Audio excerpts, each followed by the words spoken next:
Welcome to the 1-2 podcast by UTMP. So for those of you who don't know and they're listening now, we're a new fan-based blogging website and a supporters group where we do closer research and analysis on things like transfers, footballing moments, League One opposition, and eventually, when things get back to normal, betting odds.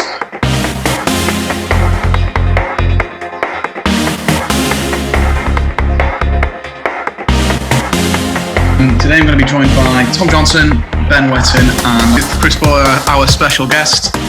Chris, if you'd just like to give a bit of an intro and background on yourself, that would be brilliant, thank you. Of course, no, you're welcome. Appreciate the invite, Dan and everyone at UTMP. Thanks for having us on. Yeah, so I mean, obviously Blackpool fan traditionally, but sort of my current involvement in football is as a referee. So I officiate the National League as a fourth official, and also all the Northern Premier Leagues, as well as the First Division there, of course, regional throughout the country. So 6th season now at this level.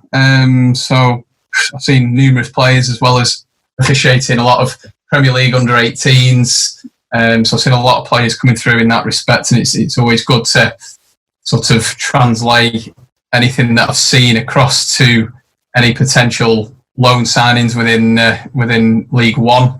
And then, of course, having watched Blackpool over many years, I go as and when I can now, whenever I've not got a game myself. So in that respect, it's always good to see different views, and it makes you incredibly neutral from a fan's perspective when you see some die-hard opinions. It's like, okay, take a step back, which obviously you have to do week in, week out with a whistle when you're being objective over numerous decisions.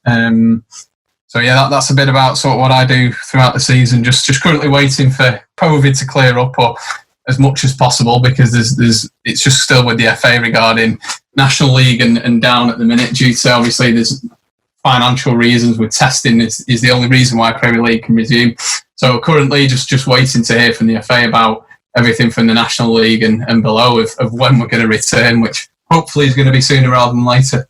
Yeah, definitely. I think we all agree with that. That echoes the majority of football fans' opinions and thoughts, as well as Blackpool fans too. How did you get into supporting football, and especially at Blackpool FC? So, Tom, you'd like to start, mate? Yeah, so I started watching Blackpool in League Two on, I think it was the 2001 season, 2001 when we got promoted. So I remember everyone running on the pitch when we'd made the playoffs. I didn't really know what was going on at the time. I thought that was sort of a regular thing, but turned out it was quite a good moment for us. I think we played Hartlepool over 2 legs and then Leyton Orient. So that was one of my first memories. Didn't actually go down to Cardiff, but made a few of the games then. And then I was sort of getting into going more regularly home and away with the likes of Brett Ormerod and John Murphy up front, Martin Bullock on the wing. Some good times there. And then fortunate enough I got into it just in time, really, for the LDV Vans trophies. A couple of days out there, and watched us. I saw enough of the dross under Colin Hendry to appreciate the good times in the Championship and upwards as well. They were my earliest memories.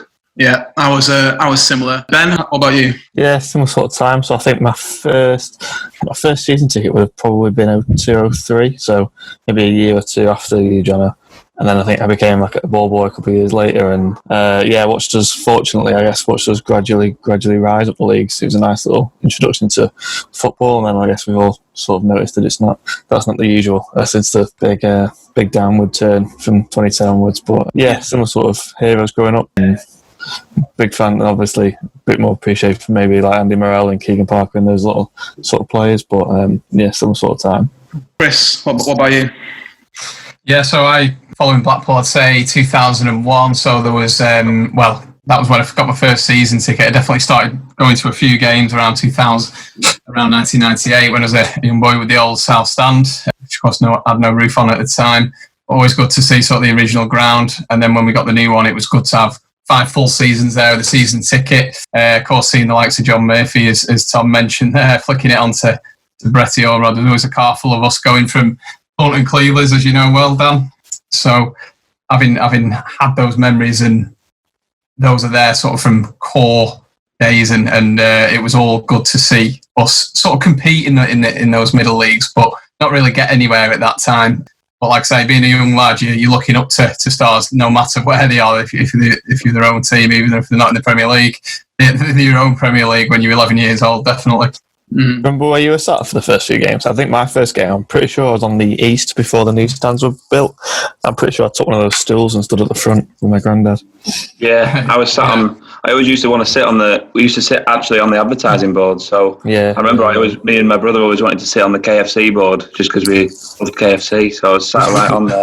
Was it the old east? Yeah, the scratching shed. Wasn't it? Scratching shed, yeah, definitely. Those are my earliest memories as well. Yeah, I remember. I think we played Cardiff. We used to get there about 2:15, so I could sit right at the front or stand, so to speak. And then we played Cardiff. Leo Fortune West came off the bench and quickly caught eyes with my brother, who stood at the back because he was an absolute FM legend at the time.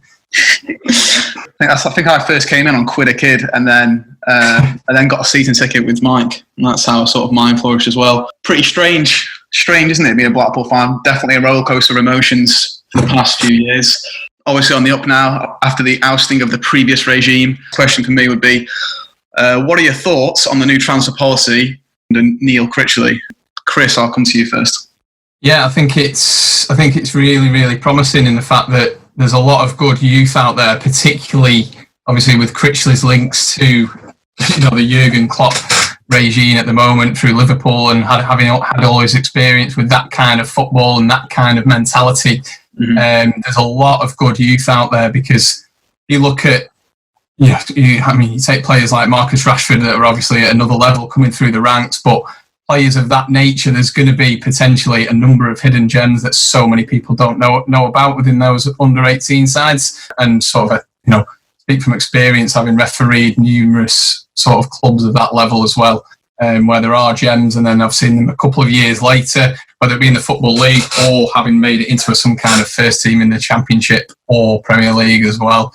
So from a recruitment perspective, it's certainly promising in Critchley's experience, and he seems such a calm gentleman as well, in the fact that he focuses on the mental side of the game, really focuses on how that can impact on particularly a football league where traditionally it's been a lot of long ball and big, little and large. Sort of the typical example is John Murphy and Brett Ormerod from a physical point of view.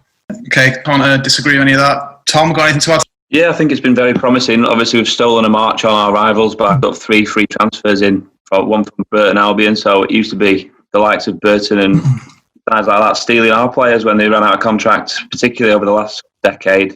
So I think you can't underestimate the power of the new board when we're stealing players from League One, which we should have been doing all along. We're a bigger club than Burton, we all know that, but it's been a bugbear of a lot of seasons where we've lost good players to rivals, whereas now we're sort of stealing other players. So time will tell whether they're up to it or not. Hopefully they are. Hopefully they're coming in to get into the first 11. But if not, we're starting to shape a squad that can compete. So good to see that. I think we need a bit more experience. We're signing a lot of players of that age between 23 to 25, where you'd think in a couple of seasons, if they do well, they'll have a sell-on value, and we can start that conveyor belt of finding players who are ready to play in League One, and then when they're ready to step up, they'll either do that with us or we'll make some money off them as well. So that's been good. One concern, I suppose, is not to put it down on it too much, but it's a little bit concerning the turnover of players that we've seen under Simon Sadler. So I think I added it up the other day. I think we've signed about 27 players already, and you'd expect another 7 or 8 to be coming in this summer. So that just simply cannot continue over season after season. It's just unsustainable. So you'd hope that now we're starting to sign players on 2-3 year contracts, and that continuity is going to start, if we get something going and start building some momentum under Neil Critchley and the board, then hopefully we can make that step up, and we'll have players that the fans can resonate with. And completely agree there. It's not just like from Chris said, obviously identifying the players, it's also being able to bring them in as well and fighting off other clubs. Lots of different players coming in and out is sort of because of the different managers we've had, but also I feel like there's more continuity since he's come in. We're not threadbare as we are usually, so the fact that we have a little bit of continuity is encouraging. I'm going to switch this question now to the next one. Ask Ben. So far, under Neil Critchley, we've got lots of youth players in. But do you think we'll end up signing someone with more experience? And if we do, what position does that look like? Is it a centre back? Is it a centre midfielder? What are your thoughts there, Ben? I think we will do. I think the one key thing that we've seen this summer is that there is an actual philosophy here. That is, as Blackpool fans, we know we've never ever experienced such straightforward thinking. It feels like all the signings fit a certain mould, especially with signing a significant amount of youth teams now for the under 18 squad. I think even if you go back to the height of Blackpool in the 2010-2011 season, some of them signings that year were absolutely dreadful. They just didn't fit what Holloway needed at the time. And then I think we brought in the likes of Andy Reid and James Beattie and Kornilenko, and in hindsight now, they were terrible signings at the time. If we had, I don't know, if we had maybe someone a bit more upstairs, a bit more clued on, who, I don't know, saw the way Holloway wanted to play football and sign plays in January to match that system, we might have kicked on. So I think that's the one difference that we've seen so far this summer. I guess the sort of feels like the sort of Peterborough mould, and the fact that we'll sign players at 22, 23, try and sell them at 25, 26 for triple the price, which is obviously, I mean, it's a great model if you can get it to work. It's all about just getting the recruitment right. So I suppose signing that older player doesn't really fit into that model. But I think losing Spearing and then losing Tilt back in January and just losing some of the older heads, I think I'd be shocked if we don't get someone maybe around the age of say 28, 29 just to come in with a little bit more experience, a little bit more nous, just to drive the squad forward. I'd imagine that I can see that being a centre half or a centre midfield player, or even a keeper as well. I know we're weak in keeping positions, but Maxwell's not too young, I suppose, is he? But I'd be surprised if we don't get at least one or two with a little bit more experience. But I'd imagine they'd fit in a philosophy where they'd like to play a bit of football, they'd keep it on the deck. I think with Spearing, the one thing Spearing probably lacked a little bit was just like sort of receiving the ball on the sort of half turn. It was all well and good running around like a madman in midfield, just kicking people's legs, but he didn't really offer much going forward. If you got the ball, it went backwards or sideways. If you received the ball from a centre half, it went to the other centre half. He never received it on the turn and made those forward runs that I'd expect someone. Say if you bring in Matty Virtue and play him in that position, you feel like you're going to get a lot more going forward as well as the defensive aspect. So I wasn't too disappointed with the loss of Jay Spearing, but I'd imagine someone maybe in that mould with a little bit more forward thinking. Critch's a bit more suited to Critch's philosophy. I can see someone going in like that. I did a little bit of research on his time at Liverpool just to see if he'd actually brought any experience in, and he just had the first team players. The fact that Milner came in and had a role within the youth setup there, especially when he took over those 2 games, he was able to have that interim role where he basically supported and trained with the under-23s. So I definitely think it'll be on the Critchley cards, bringing somebody in, and he'll know the importance of having an experienced player, and he'll know that the kids obviously need nurturing from someone else who's on the field as well as him, I think. I think Ben's hit the nail on the head there as well, with perhaps a centre half or at least someone of experience playing centrally, because effectively you can then dominate and have so much influence centrally and passing the ball out wide and having all that flair around you to have a massive influence on it, which would fit in with a good model Critchley can bring. Any players in mind, Tom? In terms of who we need? In terms of experience, knows the setup. I mentioned about the likes of Charlie Adam. We all want him to come back, but it sounds like he's got his house up for sale now in Polton, hasn't he? So I think if I was to put money on it, I think he'll be looking abroad. He'll end up in Turkey or somewhere like that, where he gets his last payday somewhere else. Is that his choice or his missus? Yeah, she might be eyeing up the sunnier climate as well, maybe. Apparently he's still in negotiations with Reading, so yeah, let's see what happens with that one. There's a lot of talk of that Ryan Lowe from Bolton. I think he's 29, isn't he? 28, 29. He probably fits the mold a little bit more. Yeah. Do you like the signing of Gary Medine as well, to be honest? Just someone that's clearly proven within these sort of middle leagues in the Football League. Again, got a bit of experience, hold the ball up, bringing some pace around him. It's true. We do have players that do fit the experience mould. It's just whether we can get Gary Medine match fit and firing, I guess. Right, so the next question I'm going to move on to now is, who is the best signing we've made so far, or who will have the biggest impact? We'll include the whole squad currently. They could have a breakthrough season, and we'll also include the new signings. Chris, come to you first there. Just having read up on Keshi Anderson as well, I think Swindon have lost out massively in that respect, but of course, it's always good to get a winner. You want to fill your team with winners, and having just done that with Swindon winning the league, I think that bodes well. And I just like the look of his approach to the game from a physical point of view, which I think will bode well through January, through those sort of wintry days where you might have to go a little bit longer. Pitch quality, influenced by the pitch quality in that respect, and I think he can have a real good season if he just fits in well with the current Critchley mould, and again make the step up to League One from League Two. Apparently he's coming into the form of his life, according to some of the Swindon fans. Tom, what about you? What do you think? Yeah, so the three new lads all look decent. They've all, they probably all have the best seasons of their careers so far. So hopefully they can continue that. And they've obviously not all had particularly long. They've not got massive experience in League One. So I think Sarkic played not a handful, but 15 to 20 games at Burton Albion. He's played a lot of youth football at Benfica. He's been at Leeds. He's got a very good CV from a youth perspective.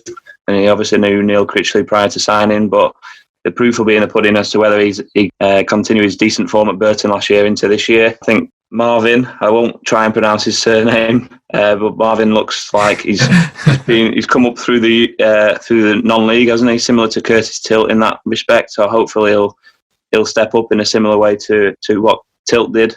Again, it's a bit of a risk. Probably he's a young centre back, so we might have to bear with him a little bit. I think he's 24. He has the attributes, though, doesn't he? He has the physical attribute. Yeah. The fact that he's 6'4", I think he's 6'4", and looking at the small reel we get to see from Blackpool, definitely can find a pass. He'll hopefully add another option for attacking as well. Obviously, with set pieces. Yeah. Ben, what about yourself? Probably steering away from sort of new signings, and I think one player I'd expect to really kick on this year is probably Kai. I know we had huge hopes from this time last year, and I think he got really unfortunate with injuries and whatnot. But I think if we can get him fully fit, playing in a sort of free role that I'd expect to play under Critchley, I think he can. He's better than this league. On his days, he's a championship player. Let's be honest. So I'd expect him to really kick on. It's going to be interesting to see who fits into that front three, because we've got so many options now, who've got both those central roles and out wide. But I think if you're looking at talent alone and potential alone, I think Sully Kaikai is going to be the man this year. Make the step up. He's definitely got the potential to go higher and higher, hasn't he? Because, like you say, he's got the pace about him. He's unpredictable as well. He'll create opportunities that are nothing. Whereas you've got certain players who probably work harder, and maybe the likes to say like Delfonso, he'll work his arse off, but at the end of the day, you know exactly what he's going to do. He's not got that random ability that Kaikai has to just step over one, leave two players for dead, and split someone through, and then next thing you know, it's 1-0. Ben, you're talking about the forward options we have. Of that, we have plenty. So, does this Yates transfer, does it make sense? Do we need him? What's the thoughts there? Yeah, you can never have too many forward options, I think. I think it only takes, like you said, if you're in, when you get to December, January, February, and you're playing Tuesday, Saturday, good to have option. Might be a little bit front heavy, but I'd rather be front heavy than front light, I suppose. I do think I'd expect I maybe after sort of 5-6 games, you might get a couple of loans out, depending on who's not making the bench. I genuinely don't know who that would be at this time. I think there's a lot of hype over the likes of Ryan Hardy coming back from his loan at Plymouth, and a couple of others. It's going to be interesting to see who doesn't make the cut. I'm sure Critchley will idea of who's going to make the grade and who's not. It'll be interesting to see who that will be. Jono, I know you've looked at Yates quite in depth as well, and what are your thoughts? Last season he played off the left quite a lot, so depending on Critchley's formation, you might expect someone like Gary Medine to lead the line. Potentially Joe Nuttall as well might come and play that forward position. They're we obviously compared to Liverpool, but in the Firmino role that you might see Liverpool play, where he's coming and linking things up and then play it out wide to the likes of, we've got Delfonso, it might be Yates, who's got a lot of pace, who can play in that position. We've got the likes of Grant Ward coming back with a full pre-season, who could be another option. And then Sully Kaikai, as we mentioned as well, if we can keep him fit for longer than he was last season. And of course, the assist king himself, Liam Feeney, who you never know whether he's going to play off the front man or he might even chip in at right back as well, like he did a few times last season as well. So we've definitely got options in those wide positions, and that's where I can see Yates fitting in as well. Hopefully, rather than necessarily leading the line, we need to fill the team with goal scorers. So hopefully he can chip in from a wider position. Yeah, fair enough. Chris, your front three then, based off that. Yeah, I mean, I like the way Tom sort of brought up Critchley's knowledge of Liverpool and how Liverpool currently set up, because if you do think about his management experience, it is having looked up to everything that Klopp was doing, which of course he's going to be looking to reciprocate on teams moving forward. So straight away, of course, you look at those front three and they're all interchangeable. So if you've got a fluid system like that, you can just confuse so many teams throughout individual 90 minutes when players are changing positions, and of course can all play in those. So I think having looked at that with all our options, it is really, really good, particularly as has been mentioned before, with it's going to be a condensed season going sort of Saturday, Tuesday religiously anyway, and may even throw a Thursday in there, depending on sort of how the FA are going to look at scheduling once COVID-19's out of the way. But in terms of who's up there, I mean, I do like building the youth around the experience. So, getting Gary Medine, even if he's not quite 100% fit, you could maybe put him in a restricted role and just have him in certain zones, maybe not go as wide as the penalty areas, and just have him as a central focal point, and then just build all the flair and fitness and pace around him. And if Delfonso can, maintain what he did over the last couple of seasons, he's definitely in with a shout. I do like the look of Jerry Yates. I think, having scored so many goals out on loan last season, I think he's up and coming. It just fits in with that kind of physicality and what he can bring on the left-hand side, cutting in. Because again, the goals speak for themselves. Having been in around the Rotherham squad that, of course, are going to be playing in the Championship, I think League One will be a good level for him to then build his own career. And as Ben mentioned, Kai, you just can't overlook him coming into this season, because with him match fit, he is just unpredictable for a lot of players. Yeah, we've got options. It's good and it's encouraging. Yeah. We found out last season, weren't we? Kai got injured. We lost, in fact, the majority of our creativity, and then we just went to what we know and what we stuck to, which was get the ball to Feeney, let him whip in a fantastic cross, which he can do, and get Nanj on the end of it. And it works. It worked for a few games, didn't it? We were right up at the top, but when you get found out of that, it's easy, and we have no option B. So that fluid system. It's going to be quite exciting. Phoenix Crossing was just outstanding last season of the games that I managed to get to. So he did definitely deserve the Player of the Season award based on his crossing. And if he can keep up that, it'll be hard to put out the team in that respect. Yeah, that sort of suits that Trent role, doesn't he? That right back role where he can put in a ball. It's I guess fitness, isn't it? If he can maintain coming back all the time, like it's hard getting up and down that wing, especially with his age increasing. How old is Feeney now? Is he 31? 33. 33? Yeah, There's a bit of experience, I suppose. Yeah. Heading into the final questions now. I'm going to combine this one. So, where will Blackpool finish in the league? And who are the League ones to watch out for? So, obviously, by that I mean, who's going to be our biggest competitor in the league?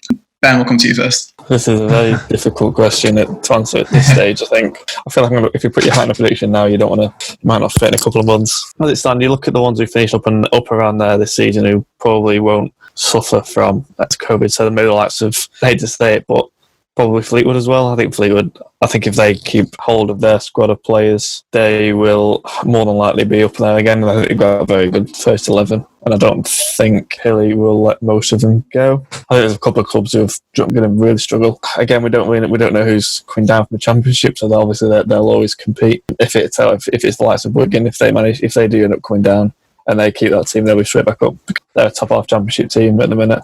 Looking like they're coming down. Barnsley at the bottom with 43, then it's Hull with 45, and then it's a sort of toss up between Luton and Charlton that are both on 48. Yeah, but that's not factoring in the points. So if Wigan's administration goes through, then they'll be minus 12. And then you've also got Sheffield Wednesday, who are rumoured to be suffering minus 15, I think. So it's a bit of a farce at the minute, to be honest, because a lot of teams are going into that last day not knowing what they need to do to stay up. I think Wigan have got Fulham on the last day, so if they win that, I think they're safe regardless, but it's a tough game. I think if Hull come down, I don't think they'll do much. I think they'll struggle. Barnsley have got a very good manager, and they've not got a bad squad of players. So I think if Barnsley come down and keep hold of a few, they'll probably be right up there next season. It's really difficult at this stage because a lot's going to change in the next 6 weeks with regards to how the league looks. I'd like to think we'll be right up there. I think where we finished last year, we underperformed in, was it 13th we ended up finishing? So yeah. Top 10, top 8, you've probably finished 8th for showing genuine progression, but I'd like to think that we could challenge for the playoffs. So we're not going auto? I mean, we don't know. Okay. Jono, what do you think? Yeah, in terms of the competitors, as Ben said, Fleetwood will probably be up there in the top 6 again if they can keep hold of that squad. Joey Bart, I hate to say it again, but he seems like a decent young up-and-coming manager, so I would expect them to do well.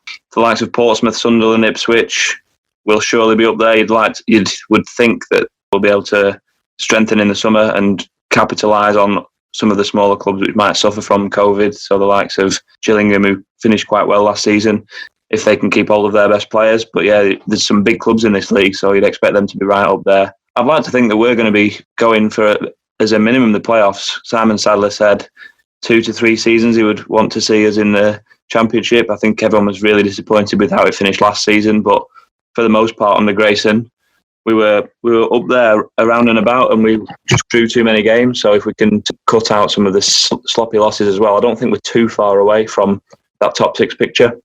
Coventry sticks in mind when you say sloppy losses there. A bit of a shocker for us. Chris, what's your thoughts then? Where are we going to finish? Tom mentioned a lot of teams there, which is spot on with, because there are. I mean, we talk about the Championship being extremely competitive with all those Premier League clubs. Obviously, Leeds are back probably where they belong. So, just looking at the table, it seems to be filtering down to League One now. This sort of competitive element where so many people can beat so many people. I mean, so just looking at that, Sunderland finish 8th. A lot of Black Cats would be suggesting that is clearly underachieving for a team like Sunderland, and obviously given their history over the last 10, 15 years. So I would expect naturally them to be up there challenging for sort of at least the playoffs again. But you can't overlook Oxford, who have just obviously been unfortunate to be on the receiving end of a defeat to a Gareth Ainsworth side. So teams like that who continue to play football, again, Portsmouth in that mix, who play some smashing football. So where does that leave Blackpool? I would say we need to sort of get an established team and way of playing up in the first sort of 10 games, see how all the players react to it. That's new signings and existing players that we've had. So depending on how the first 10 games go, I think it'll be a good sort of prediction of how the season pans out for us. Realistically, I'd say with Neil Critchley's experience with Liverpool and that kind of thread and a new mould and excitement under a new sort of Blackpool regime, I do think playoffs would be realistic to have a look at. Fair enough. I mentioned Oxford United there, top for average possession, passes, passing sequence, and with the passing. So that's who I put down as our main competitor in terms of the style of play we want to impose. They're going to be very similar. So I'm quite looking forward to an Oxford Blackpool game. I think you're absolutely right as well. I'm just going to push on that point about the Neil Critchley style and adapting to that style. I think that's going to be our main hinder this season. Obviously, it took Klopp 4 years to get them all firing consistently. Obviously, they were unlucky not to miss out last season as well. But yeah, I think a lot of people just get excited about the signs we've made and forget it's going to take time. It's going to take time to mould these in the way we want to play. So you think so? I mean, don't get me wrong, it could have just an instant impact from the first 2-3 games, and all of a sudden we find ourselves expecting to at least hit the playoffs by 25 games, for instance. But obviously you sort of look at other teams and how they can sort of go on a run. Obviously they've had COVID in between, but Leicester looking at easily finishing in the top 4, and now it's questionable whether they're even going to finish 5th. So just comparing that kind of sort of mentality, if they don't finish in the top 4 this season, it goes down a lot of Leicester fans that it's been a bad season because of where they were. So expectations can certainly fluctuate given on the start and how it progresses. So I think, like you say, it is good to start with a level-headed approach and then not get too carried away if we do pick up two or three good wins, because there is still that adapting period. Having said that, Critchley could just come in and adapt the mould sooner rather than later, and it is exciting. It is an exciting time. I was watching Football Focus yesterday, and a Leeds fan was talking about the first game under Bielsa, and I think these dudes saying that obviously they got him, I think it was in the end of May or something, and the first game was against Stoke side, who just got relegated from Premier League. They beat them 2-0, and I think they had 65% possession, and they were instantly after 20 minutes looking at each other going, what is this? This is not something that we've ever experienced before. So I think if you get, like, he came in March now, so we've had 6 months of, I know obviously a couple of months of nothing, but with a full pre-season, and I don't necessarily think we're obviously going to turn up at Bloomfield Road in September and be watching Liverpool play, but I think straight away there's going to be an instant change in style, and I instantly expect our passes per game and short passes per game and all those stats to instantly improve as soon as the season starts, based on managers having that pre-season to really impose a style. It's just important to be patient and realise that results will come. That would be my sort of main take from this. Capitalising on what Ben said in terms of Bielsa and Leeds, it's similar to what happened with Ian Holloway at Blackpool as well. You remember that first pre-season game? I think we played Everton and played them off the park, and everyone was looking around thinking, what is this? How have we got these players playing like this? And that's what we did for those first few games. I think we drew the first 4 games of that promotion season, but we could all, from the stands, we could all see the change straight away. I went to QPR that opening day, and I think we were unlucky to draw. We were 1-0 up, and then he scored a bit of a fluke. Then we played Coventry and the likes, and we were drawing. And it was a matter of time until we started winning games, and that's what we did. That's all we need as Blackpool fans. We just need to see that we're moving in the right direction from that dour football that we were subject to last season. It's not necessarily results, is it? It'll be the sort of instant. First 10 minutes, you'd like to think you got to see the instant change, and then definitely he talks about this identity as well, doesn't he? You know, Dan, we had a conversation about a few weeks ago, didn't we? Because straight away people will fear us if we've got a certain identity, and then of course, you know, with his knowledge of the pressing game of Liverpool as well, you know, it will be really exciting to see that kind of approach as well. Might be a sort of a strike of lightning for them when they've got a fitness regime compared to the last 2 years, but it'll bode well, definitely. Yeah, it certainly changes from eating pizza. Chris, a little bit more about Neil Critchley, please. I know you mentioned he was in a reserve game you were reffing. You saw, what was the story? You saw him give the lads a bit of a time off, was it? Yeah, so basically I refereed the Blackpool v Huddersfield reserve game on the 3rd of March earlier this year. It was literally the day before when Critchley had just been appointed. So, of course, it was up at Huddersfield's training ground, and with Blackpool in reality, put a fairly strong team out. So you're thinking, okay, you know, you'd expect sort of a result from a reserve perspective. But then again, Huddersfield having recently been relegated, obviously they've got sort of a Premier League mould to them. Obviously, this season doesn't reflect that with how they're battling relegation. But from a Huddersfield Town point of view, they had a good set of under-18s, effectively, that turned up against this strong Blackpool side. I mean, you had Joe Nuttall in there, you had Ryan Edwards at the back as well, and Mark Howard was in there, who actually pulled off some really good saves that day. But in terms of the actual game, Blackpool ended up losing 4-0 and got completely played off the park, which was a bit sort of disappointing to see, but also, you know, sort of a rude awakening for a lot of those players as well. Don't get me wrong, Huddersfield has some real stars in there, which one of the lads had to score a hat-trick on loan from Everton as well, I think out his name. But in terms of what happened from a Neil Critchley point of view, obviously he'd just been appointed, he wasn't there as manager, he turned up to get a feel for what was going on. He wanted to watch the game and get stuck into his job that he does, so he was on the touchline watching, and you could just imagine sort of what was coming, because the performance of the Blackpool reserve side was poor, sort of being quite generous in all respects. Joe Nuttall had a good impact. He just scored the winner at the weekend, that 90th minute winner off the bench. So he was sort of leading the line and had a good impact physically, but from a team point of view, there was a lot of letdowns besides Mark Howard making some good saves. So after the game, wandered into our changing room, and the guys who look after us from a hospitality point of view at the Huddersfield training ground make us brews and everything. After I just sort of got changed, had a shower and all that, he just come up to me and said, "Did you hear Neil Critchley?" I went, No, of course not. I've just been in my own changing room, because the teams were actually getting changed outside, Port Cabbage round the corner from where I was. He said, "Did you hear Neil Critchley?" I said, No, what's happened? He said, he has just given them the biggest rollicking I have heard post-match game in his career. And of course, that's having just only been appointed the previous day. And he said it was walked past the changing rooms, it was so loud, the lads were getting a real sort of rude awakening immediately after the game, which was very well justified as well by looking by the performance and some of the lads that were there. John Nuttall, Grant Ward, a lot of those lads, whether they're going to be looked at by Critchley with all these new players coming in, I don't know. It's to see, but I think it was him stamping down his own authority early doors and wanting to emphasise that presence as soon as the players met him. But it's definitely a story moving into this season to see how these players that did play in that game react to the whole new regime, and also whether some of them are going to be here as well. So there's a lot for Critchley to look at, get his teeth into in that respect. It's encouraging because a lot of people was obviously questioning. Obviously, we know he's got a great CV. We know he's the 16 top qualified coaches but just did he have that sort of substance to like stamp his authority? So yeah, it's encouraging to hear that he's been able to do that. Right, we're going to move on to the game challenge we have here, the 10 facts, guess the player. The first one we've got is this player has had 76 appearances for Blackpool. So 76 appearances for Blackpool.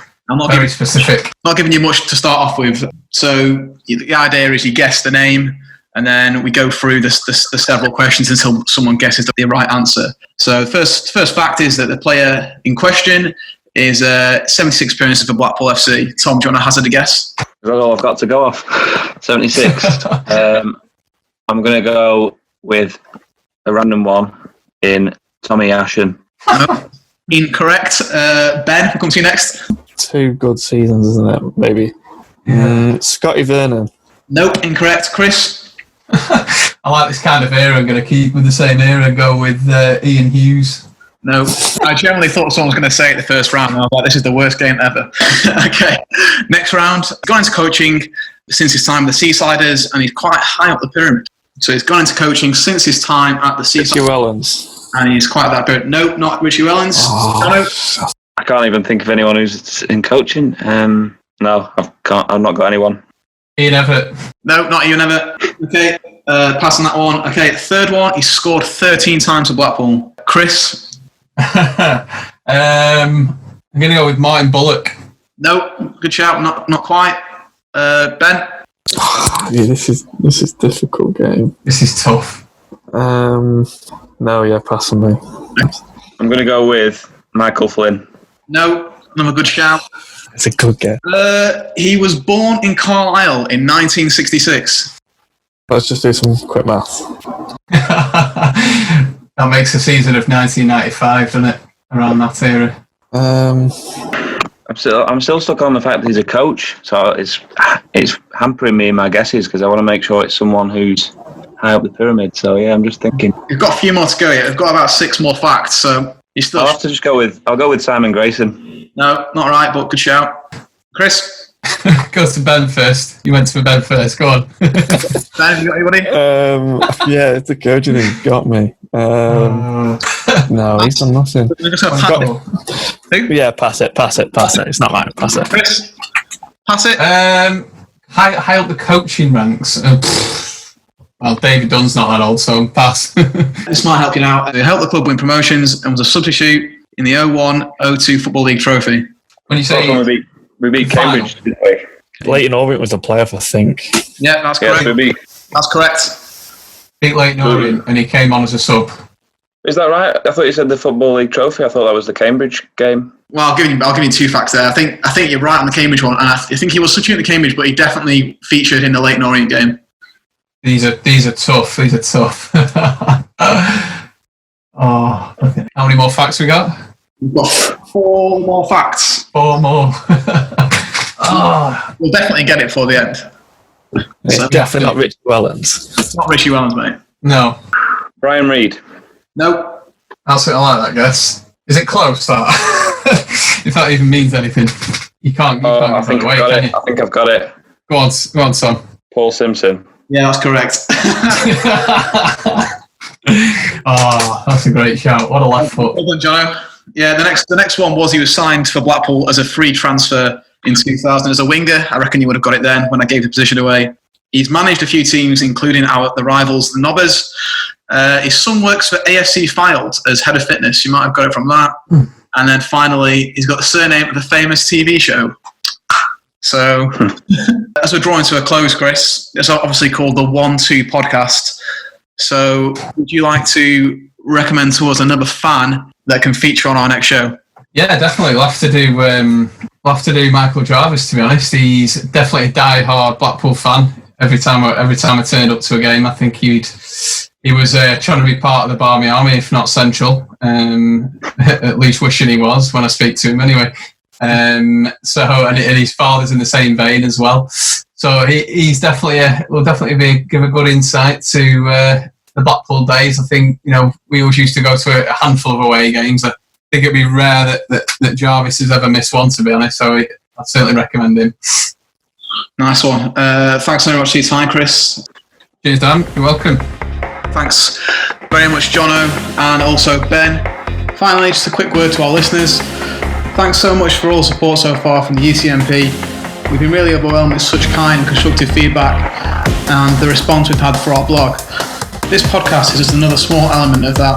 To get more involved with fan reaction, pool news and further competitions, make sure that you sign up to our blog page and also follow our social media pages on Twitter and Facebook.